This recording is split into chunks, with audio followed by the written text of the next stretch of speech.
Многу позната парабола за талантите, многу се спомнува, оние што одат на црква, што веруваат, ја слушале, ја знаат добро. Меѓутоа, за да ја разбереме целосно, правилно да ја разбереме, многу важно да се подсетиме кога ја кажува Господ Исус, зошто ја кажува. Таа парабола не е кажна туку така, кажна со некаква причина во некој момент. Дел е од така наречената беседа на Маслиновата или Елеонската гора, тоест влегува во оној дискурс, параболи кои се дел од проповедта на Маслиновата гора. А целата таа проповед, целата беседа, Господ Исус ја кажа по повод прашањето што му го постави учениците на почетокот на 24 глава, кога ќе биде неговото доаѓање и како ќе го познаат учениците. И Господ Исус почна да им раскажува, да им објаснува.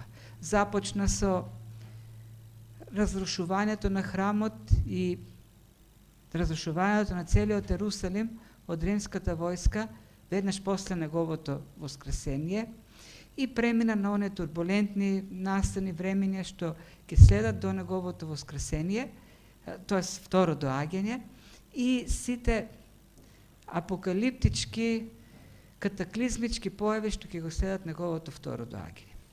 И целата, поголемиот дел од 24 глава, всушност е објаснување или одговор на прашањето на учениците како ќе биде неговото доаѓање. И веднаш почнува да раскажува параболи. Раскажа 4 параболи кои следат дел се од таа проповед, следат на тие објаснувања за знаците и манифестациите на неговото доаѓање и предупредува постојано. Во тие параболи, оно што често го повторува Господ Исус е бдејте. Затоа бдејте. Бидете внимателни, бидете подготвени, зашто никој не го знае денот или часот на неговото доаѓање. И целата таа беседа е полна со предупредување да бидат внимателни, да бдеат, зашто ќе се појават многу лажни учители, многу лажни Христоси, кои ќе сакат да ги мамат луѓето. И 4 параболи, всушност, кои следат после објаснувањето за неговото доаѓање, ни покажуваат, илустрираат на сликовит начин што значи да бдееме, што значи подготвени да го чекаме неговото доаѓање или како да се подготвуваме за неговото доаѓање. Иначе, многу голем дел, 2/3, повеќе од 2/3 од целата беседа Господ Исус ја посветува кон мотивација на учениците правилно да се однесуваат во тој период на отсуство, додека тој да дојде, така да го изместува фокусот на прашањето од манифестациите на неговото доаѓање, како тоа ќе изгледа, на вниманието што учениците треба да го имат, или ние верници треба да го имаме кон самите нас. Кон правилно поведение, кој треба да го манифестираме, на правилна подготовка во очекување на Господ Исус Христос. Тоа е најважното, тоа е сари суштината на христијанскиот живот. Подготвено очекување на Господ Исус Христос. Во првата парабола за верните и неверните слуги, клучниот збор кој се повтараше во неа беше храната, хранењето. Во сите овие параболи главниот лик отсуства, го нема. Другите ликови го чекаат, или Господорот, или младоженецот, како што е во втората парабола. Во првата парабола, додека го чекат, Господорот очекува од слугите да ги хранат слугите. Хранењето е клучното во оваа прва парабола, храната. Слугите треба да се хранат и да ги хранат другите. Господорот го дава имотот, го распределува имотот на слугите и додека отсуства, слугите треба да управуваат, треба да работат со имотот. Но за да можат да работат, тие треба да се хранат и да ги хранат слугите. Слугата кој не е хранет, добро, тој не може ни да работи. Како што се грижиме секој ден, уште кога ќе станеме, мислиме што ќе јадеме тој ден, бидејќи ако не јадеме, нема да бидеме здрави, и ако на долг рок не јадеме, ќе умреме, така и со душата, така и со духовната состојба на човекот. Како верни луѓе ние треба да се храниме. Основно е хранењето. Ако се храниме, ќе бидеме здрави, силни христијани, ако се храниме со Словото. Исто така хранењето со Словото не држи фокусирани кон правилните приоритети, кон правилните вредности, кон правилните цели во животот. Ако не се храниме со Словото, ако го запоставиме Словото, многу лесно светот ќе не завлече со лажните вредности, со лажните приоритети, со лажните скапоценности. И ќе не проголта, буквално ќе не проголта. За да бидеме фокусирани кон она вистинското, да бидеме фокусирани кон важните нешта, најважните нешта, и треба секојдневно да се храниме со Словото. Словото ќе не држи на вистинскиот пат, во вистинската насока. Гледаме, многу е очевидно, современото христијанство се повеќе го напушта библиското христијанство, вистинското слово, вистинското учење, здравото слово, лута по приказни, легенди и стана плен на светските филозофии. За жал, за разлика од првата црква која беше коректор на општеството, црквата го моделираше општеството, денес општеството ја моделира црквата. Општеството ја менува црквата. Треба црквата да го менува општеството. Која е причината? Црквата не се храни. Запоставено, запуштено е, напуштено е Божјото Слово. Толку го цени Господ Исус, Господарот, хранењето со здравата храна со Словото, што оние слуги кои ги хранеа добро другите слуги, Господарот на крајот ги постави на целиот имот. Толку големо значење, толку голема награда им даде. Зошто? Зошто ги хранеа слугите. Тоа е она што го цени Господ Исус. Бог си го сака Словото, зашто е Негово Слово, Божјо Слово.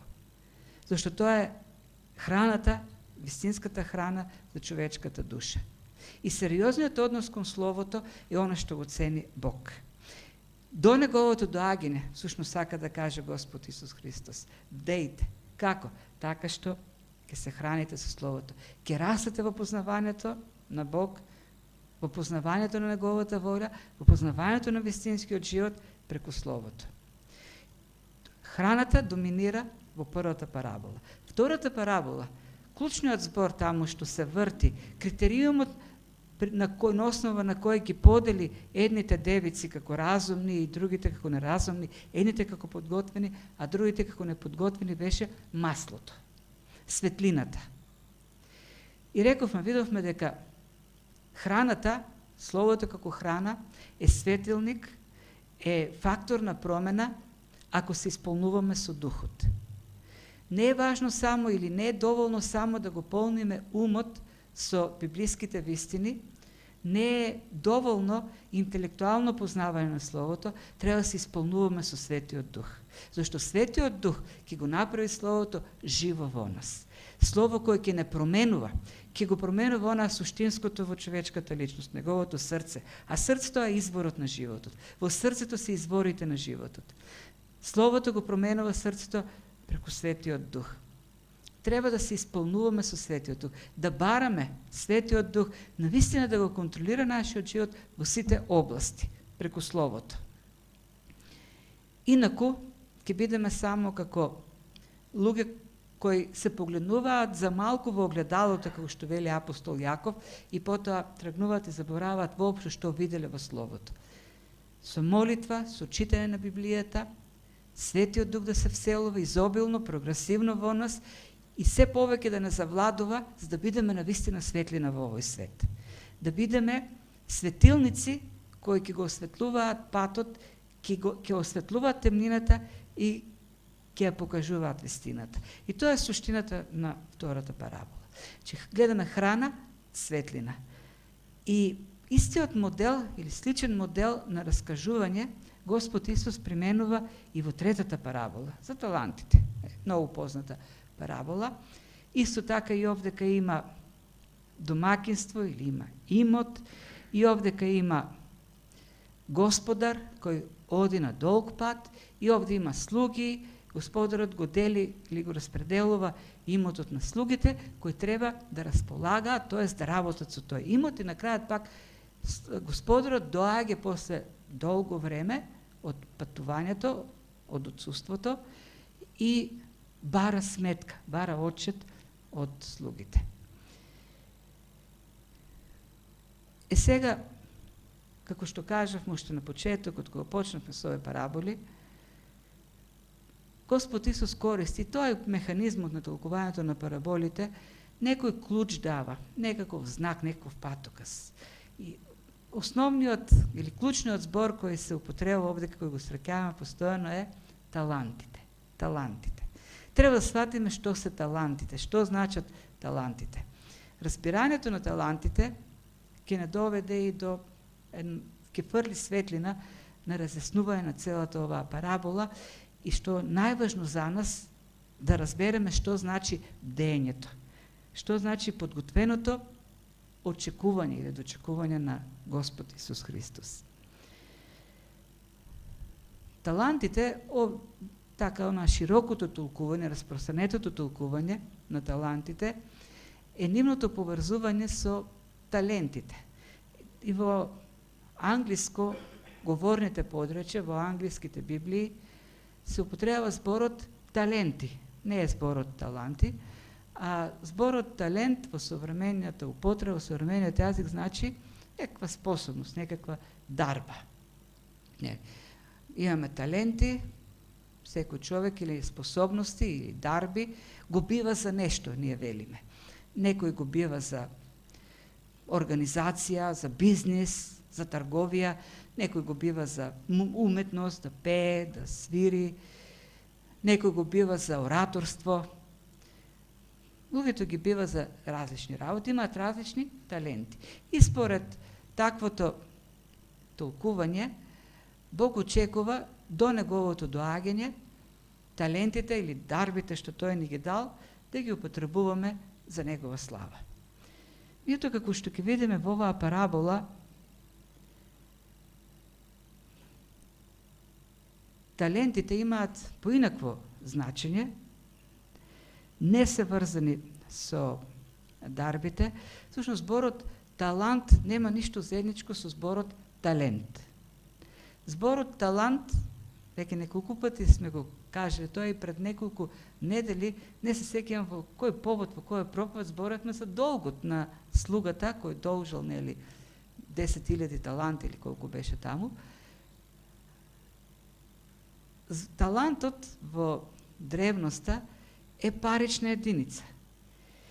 И на крајот на параболата Господарот вели: земете ги парите и дајте го на оној што има 10 таланти. Тоа се пари. Господарот дава пари на слугите.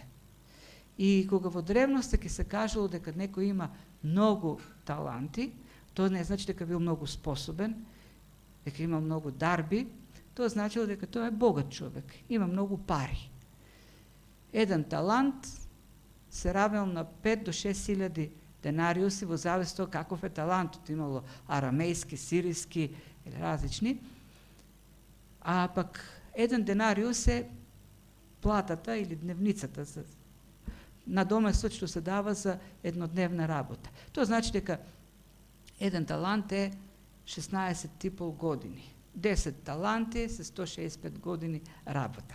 Голем имот дал Господарот на слугите. Тоа е талантот. И сега, како можеме да разбереме што се талантите, како можеме сето тоа да го примениме некако, да извлечеме некоја примена од оваа парабола. Првата трага што ни ја дава самиот Господ Исус во параболата е на самиот почеток, кога вели дека тоа е, или неговото доаѓање е, како човекот кој тргнувајќи на пат ги повика своите слуги и им го предаде својот имот. Значи, Исто тоа како кога Исус Христос тргнал на пат и неговиот Тимот всушност го предал на своите слуги. Таа е аналогијата што ја прави Господ Исус. Значи, пред да тргне, тој дава на слугите таланти, тоа самите таланти се собственост на Господарот. Господарот ги дава на слугите. Тие не се на слугите. Талантите не се наши, талантите се на Господарот. Тој ги дал на слугите. Не му ми припаѓаат. Не е тоа нешто што ние го имаме, туку тоа е нешто што Христос го има. Тоа е првото што треба да го памтиме. Тоа што го оставил Христос до неговото второ доаѓање на црквата, на верните, е негово, не е наше. И од тука веднаш доаѓа оној принцип, оној закон. Она што не е твое, можеш да го користиш единствено на начинот и во полза на оној што ти го дал. Тоа е принципот, тоа е законот. Второто нешто, или она втора трага што откриваме, е во наредниот стих вели, на едниот му даде 5 таланти, на другиот 2, на третиот 1, на каква база ги даде? Секому според способностите, според дарбите, според талентите, така да кажеме. Значи, талантите се дадени според талентите на секого. И тука веднаш се прави разграничување меѓу таленти и дарби, и таланти. Самите таланти не се распределени рамномерно, туку Господарот проценил кој колку може, кој какви можности, способности има и така ги распределил талантите или имотот го распределил на слугите. Третата трага се провлекува низ целата парабола. Тие таланти се дадени на слугите за да се работи со нив. Тие не се дадени за да се чуваат, не се дадени да се закопат. Тие се дадени да се инвестираат, да донесат некаква полза, да донесат некаков приход, да се профитира со нив. Тие се за инвестиција, за инвестирање. Господарот го распределува имотот на слугите, кои треба тој имот, тие таланти, да ги инвестираат за да донесат некаков профит. И тој профит, и тоа е последното што гледаме, бидејќи самите таланти припаѓаат на Господарот и профитот или ползата припаѓа на Господарот. Тоест, со тие таланти се работи за да се принесе полза на оној што ги дал талантите на самиот Господар. Секако дека кога се прави некоја инвестиција, кога се почнува бизнис, секогаш има ризик. Нема бизнис без ризик, нема успех без ризик. Ризикот, интересно, третиот слуга тоа го кажува, ризикот паѓа на грбот на слугата. Профитот паѓа во полза или оди во полза на Господарот. Ај ќе видиме ние зашто не сакаше да ризикува или работеше на сигурно слугата и кои се христијаните или како ние, или што правиме, или кога постапуваме одејќи на сигурно. Значи, имаме овдека имот кој Господарот, неговиот собствен имот, го дава на слугите, го распределува, секому според неговите способности, за да работат со тој имот и да принесат полза, профит на Господарот. Тоа е суштината. Или ако сакаме веќе да ги смениме овие непознати, Господ Исус Христос своето дело го оставил на црквата, на верните луѓе, кои треба да работат, да служат, за да се принесе полза за Божјото царство, за Господарот на тоа дело. И сега, кои се талантите или како можеме талантите? Има многу толкување, јас сум определен за ова толкување. Самата парабола прави разграничување меѓу способности и таланти. Талантите или парите, ако веќе талантите се пари, а знаеме дека талантите се пари, Самите пари или самите таланти не даваат способности. Човек, ако има пари, ако добие многу пари, со тоа не е гаранција дека тој ќе добие способности, некакви дарби. Дека ако има многу пари, ќе стане талентиран музичар. Така. Меѓутоа, парите се ресурси. Всушност, талантите се ресурси, кои овозможуваат, без кои не е можно способностите, дарбите да се реализираат. Сите слуги имаа способности, на кои што Господарот им даде ресурси, за да можат, според своите способности, да работат. Тие способности да ги реализират со помош на имотот, т.е. талантите што ги даде Господарот. Може некој да е многу добар музичар, но ако не му се дадат можностите, тој не може да искористи својата дарба. Тој треба да има добар инструмент. Не му треба да му даде општеството или кој да е можности да се покаже како добар музичар, концерти или што и да е, добар наставник и така натаму. Може да е некој многу добар бизнесмен, меѓутоа ако нема ресурси, ако нема средства, ако нема имот, неговите способности остануваат. Така да, ако некако можеме да ги сватиме во нашиот христијански живот овие таланти, може да кажеме дека тоа се сите можности што Господ ни ги дава. Тука се и, па дури и дарбите и способностите, и времето, и силата, и можностите, отворените врати, секојдневните можности што не стојат на располагање, да служиме за Него. Тоест, се што имаме како ресурси, се е од Бог. Се ни дал Бог. Ништо не е наше. Здравето што го имаме не е наше. Разумот што го имаме не е наш. Времето што го имаме на располагање, не е, новиот ден што ќе ни дојде, не е наш. Новото утро по кој ќе се разбудиме, се е тоа дадено од Бог. Парите што ги имаме, тоа е дадено од Бог. Работното место кој ни е дадено е подарок од Бог. Сите тие се ресурси, таланти, можности кои Бог ни ги дава. Зошто? За да работиме со нив. Во полза на Господарот. Да принесеме полза за Господарот. Да принесеме полза за Божјото царство. Многу пати сме се труделе, и тоа сме го виделе во секој во својот живот. Се трудиш да создадеш можности и не оди. Бог е тој што ги создава можностите. Тој ги дава. И треба да го имаме во предвид, постојано, секојдневно, до неговото доаѓање. Да се будиме со мислата дека се што во овој ден ќе добиеме, секоја минута, секој грам сила и така натаму, се е дадено од Бог со единствена цел, тоа да биде прославен. Да го употребиме за неговото дело, за неговото царство. Пријателството што ќе ни го даде со некој тој ден. Контактот, врската, да последочиме за неговото царство. Да употребиме секој талант, секоја можност, секој ресурс за неговата слава.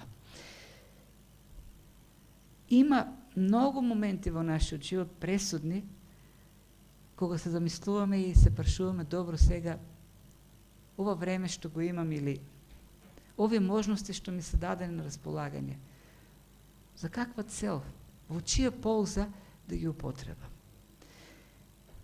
Инвестицијата носи ризик. Се што ни е дадено од Бог и се е дадено за Негова слава. И секоја инвестиција носи ризик. Ризикот е дали ќе профитираме од сето тоа. И затоа многу христијани размислуваат на поинаков начин, си велат: ама ако сето тоа не е вистина, мојот живот пропаднал. Тоаш, ајде да ги распределам некако ползите.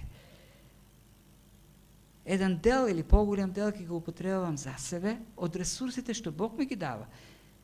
За моја полза, за моја слава, за моја власт, за мои некои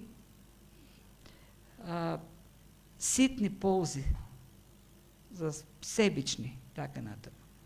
Ајде мал дел ќе употребам за Божја слава, за Божјото царство.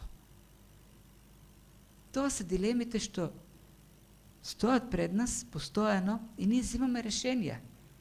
За кого ќе го вложуваме животот, за кого ќе го вложуваме денот, моментот, ситуацијата, можноста. Се е од Бог, се е дел од имотот, од делото на Бог, а наше решението за кого ќе го употребиме, со каква намена.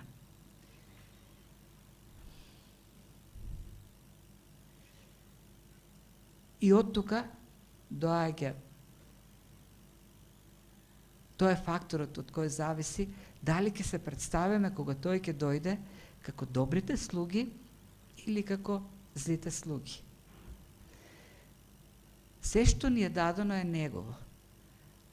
И бидејќи се што ни е дадено е негово, ние не можеме да решаваме во чија полза ќе користиме тоа што ни е дадено. И тоа значи дејањето, всушност. Фокусот кој треба да биде, фокусот на кој што треба да биде посветен додека чекаме да дојде Христос е како го користиме она што Бог ни го дава. Неговиот имот што во доверба Бог ни го дава да го работиме за да принесеме плод за неговото царство.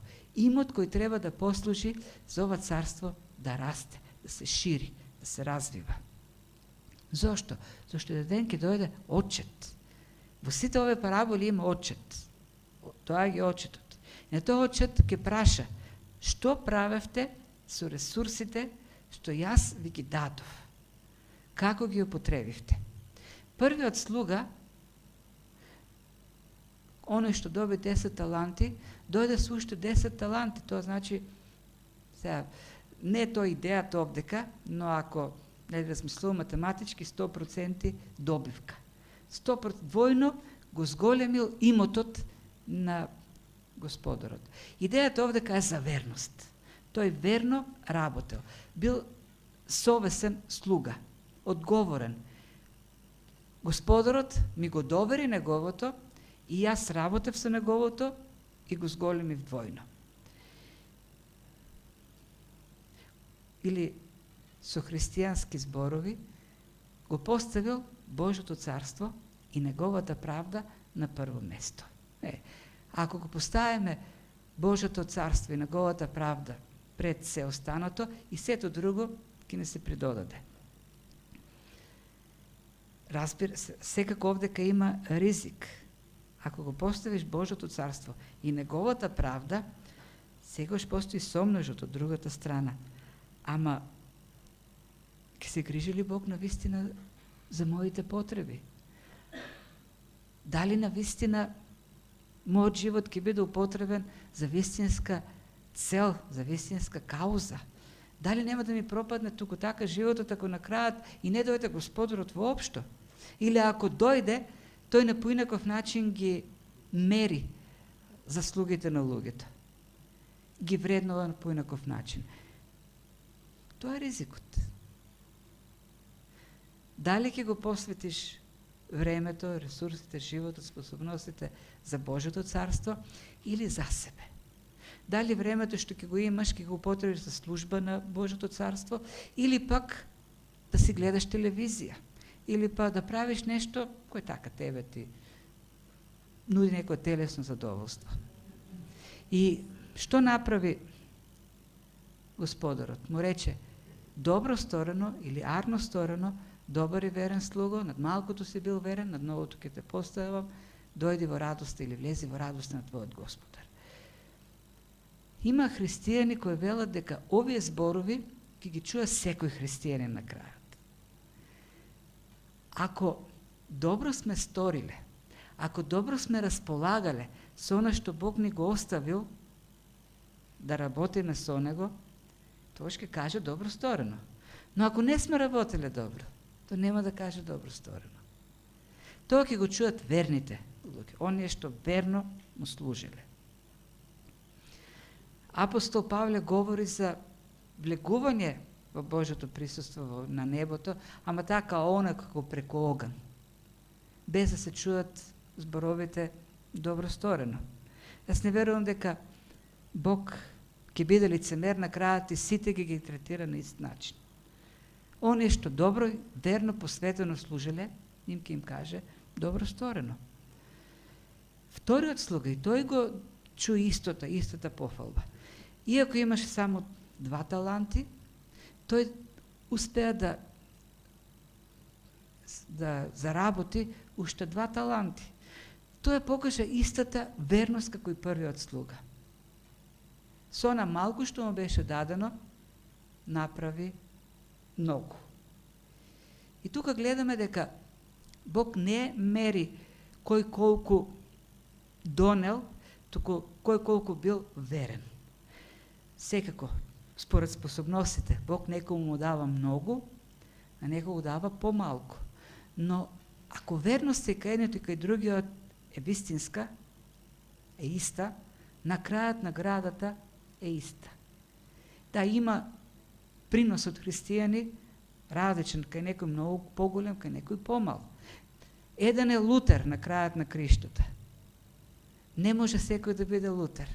Лутер бил верен на она многу што му дал Бог и голем принос има во историјата на црквата. Но и некој локален пастор, на кого му е дадал некој поверено, доверено мало стадо, ако верно служел, тој ќе ја чуе на крајот истата пофалба. Гледаме, и за 10 донесени таланти, и за 2 донесени таланти, една иста е пофалбата на крајот, една иста е наградата. Верност е цени Господарот. Тоа на што е важно. И третиот слуга. Третиот слуга што направи? Си го закопа талантот, тоа е еден талант што го имаше, и кога дојде Господарот, му го врати. И Господарот го затвори во темницата. Наведам какова постапка да е неправедна, несправедлива. Па на крајот на краиштата, она што му беше доверено, тој истото го врати, не го загуби. Одеше на сигурна карта, без да ризикува, му врати она што го доби.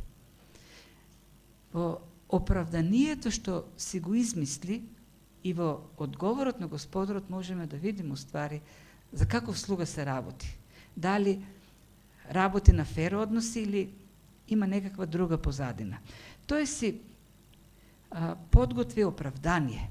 Многу добро оправдание. Тој го изрецитира своето оправдание. Рече, знам дека ти си жесток Господар. Жнееш кај што не си сеел, собираш кај што не си веел, ти само бараш, не работиш ништо, бараш да собереш од оние што работат и на крајот пак не може да, не си сигурен дали ќе ти биде угодено, па затоа јас направив нешто многу фер, многу справедливо. Го зачував она што ми го даде и ти го враќам. И сега сме квит. Ми даде еден талант, ти враќам еден талант. Чиста сметка. Господарот не му рече, не сум таков каков што ме опишуваш. Не сум жесток, зол и така натаму. Туку му рече, да, ако сум таков како што ти мислиш дека сум, тогаш зошто не направи нешто за да придонесеш да го умилостивиш Господарот? Ти не мрдна ниту со мал прст, ти барем можеше во полза на Господарот, за да принесеш нешто во полза, да го дадеш под заем, под лихва и да донесеш на крајот некаква печалба од лихва. Но ти не мрдна ни со мал прст. Сушност, оно што сака да го каже овдека Господарот е, тебе воопшто не те интересира доброто на Господарот. Ти се представуваш како слуга, но не сакаш да бидеш слуга на Господарот. Ако ти навистина си слуга на Господарот, ќе го цениш оно што Господарот ти го дал и ќе наоѓаш начини, какви и да се, за да донесеш нешто што ќе го зарадува, ќе му принесеш полза на Господарот, добивка на Господарот. Ти си зол и мрзлив слуга. устари, како го користел времето тој слуга? Ами ако не работел за Господарот, за кого работел? Тој работел, сепак работел. Се работел за себе. Зошто да работам за Господарот, кога можам да работам за себе? Зошто нема да му принесам профит, кога можам да си принесам профит за себе? Да играм на сигурно. Зошто најсигурно она што јас ке си го спечелам за себе. Од кај да знам дали Господарот на крајот праведно ке ме награди? Додека отсуствал Господарот, тој си работел за себе. Она што е несигурно во животот. Јади, весели се, уживај, зашто на крајот на краиштата тоа ќе ти остане. Тоа си го посветил времето за себе. Да ужива во мрзелување. И на крајот, кога сметката се отчетот се дава на Господарот, тој пак е праведен, зашто ништо не потрошил од Господарот, му враќа се нему, како што треба да биде. Но како што рековме на почетокот, се што имаме добиено е на Господарот. Всушност нема ништо наше. Ние не можеме да располагаме со ништо наше. И затоа не можеме да гледаме на животот на таков начин. Ова е мое, другото е Божјо. Ние дури кога даваме десеток, велиме ова му припаѓа на Бог. Не, се му припаѓа на Бог. И тоа што го задржуваме за себе, и тоа му припаѓа на Бог. Од тоа што му припаѓа на Бог, ние решаваме да инвестираме во Божјото дело, а всушност треба целиот живот, сите ние целосно се предадеме во некаква жртва, жива, света и благоугодна. Зашто на крајот на краиштата принципот, основниот, базичниот принцип го дава Господ Исус вели: секому кој има, ќе му се даде. Уште и ќе има во изобилство, а оној кој нема, ќе му се одземе и оно што го има. Секој, тоа е интерпретација на поинаква интерпретација на зборовите на Господ Исус Христос. Оној кој сака да ја зачува својата душа, ќе ја загуби. А оној што ќе ја загуби за мене, ќе ја зачува. Она што не се развива, умира. А она што умира, губи. И затоа, она што не се развива и што умира, ги губи ресурсите и одат таму, се инвестираат таму каде што има развито, каде што има живот, каде што има растеж, каде што има прогрес. Тоа е базичен, основен животен принцип. А условот за растеж, за живот е Божјото царство. Да живееме за Бог, да инвестираме за Бог. Нема посигурна инвестиција од инвестицијата за Божјото царство. Нема поголема добивка од добивката која доаѓа од вечното Божјо царство. Тоа е клучниот принцип во оваа парабола. Ние се трудиме да го зачуваме животот, да си ја зачуваме душата во сигурни раце, да не ризикуваме. Зашто кога ние го држиме животот, тогаш е несигурен. Како тоа ќе го дадеме во Божите раце?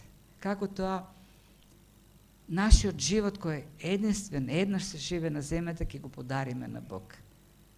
И ќе ризикуваме толку многу. И ќе го живееме за Него. Ама тоа не е сигурната инвестиција.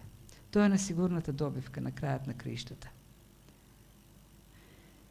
Да не се обидуваме да го осигуруваме својот живот за самите нас. Чекањето на Господ Исус Христос значи работа. Дењето вклучува да се храниме здраво, да се исполнуваме со Светиот Дух и преобразени преку дејството на Светиот Дух и Словото. Да служиме во овој свет, да работиме.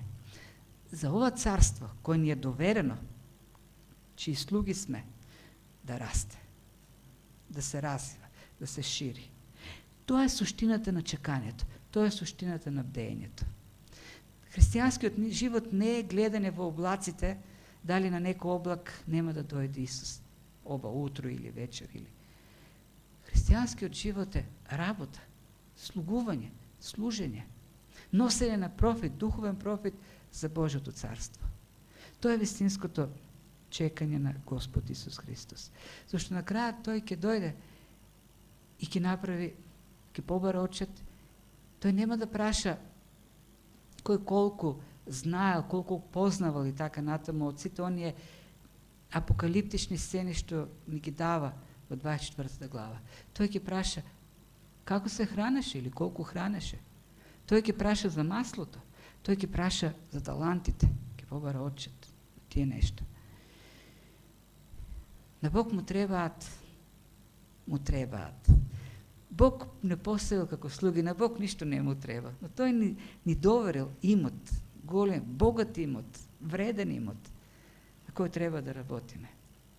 И тој ни дава секојдневно многу можности, во изобилие можности да служиме во тој имот, да го збогатуваме со нашето учество тој имот, да носиме луѓе до Спасителот, да поучуваме, да ги градиме по патот на верата, да се молиме за сето тоа, да функционира Светиот Дух, Бог да прави, да работи, да има спасение, да ги променува срцата на луѓето, да ја променува нашата земја, да расте Неговото царство, да расте нашата црква, да растат сите цркви.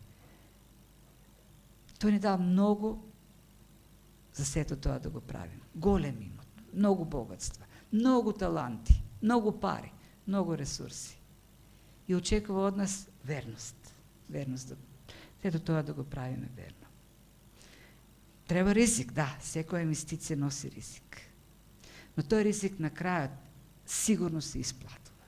Да го посветиме животот и се што имаме во животот, да се излееме како жртва сепаленица, како што им вели апостол Павле на Филипјаните, на олтар, да се стопиме целосно, да изгориме за Бог во овој живот. На крајот ќе донесе полза за сите нас. Нашата душа ќе биде зачувана во Божите раце. А на крајот тој ќе подели овци и кози. И прашањето е, ствари, тој на крајот дава обяснување што значи да слугуваме. Таму спомнува болни, спомнува затворени, спомнува немокни, спомнува повредени срца и така натаму. Колку сме посветени на сите тие работи. Може би на крајот ќе дадем една таква проповед. Колку сме загрижени за луѓето во овој свет. Да бдееме и да го употребиме Божјото време на вистински начин.